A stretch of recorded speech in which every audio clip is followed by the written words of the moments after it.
them together. Well, do you have another one? So you're saying it has to be all or none? Sort of. Okay. With those. My relationship with my mom, she's more of a sister to me. You know how sisters bicker? We might be bickering over the simplest stuff. I'm a teenager. Doesn't matter how much my lamps match. It does. Why do you want to keep a lamp?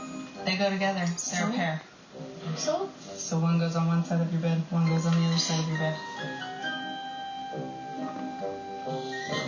I want to ask you how you're feeling right now, because I'm seeing a lot of smiles, but I feel like you're on the verge of some tears right now too.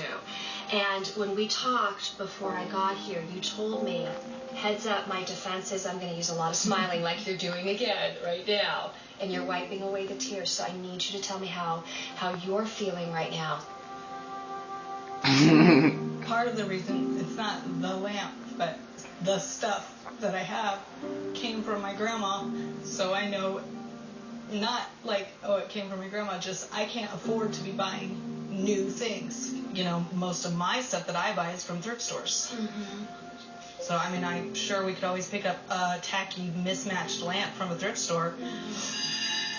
Ultimately, what it came down to was a lot of anxiety on June's part about her fear that because of limited finances that they would not be able to replace those lamps. And she was able to reveal that once we started to talk a little bit about it.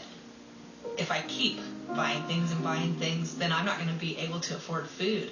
I cried over a lamp because I can't afford to buy new lamps. I can't afford to go, okay, we're going to go ahead and go buy a bunch of new whatevers.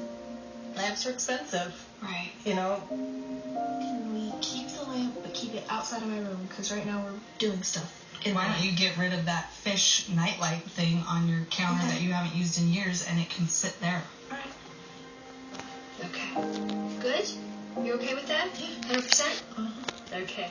Can you give me my phone?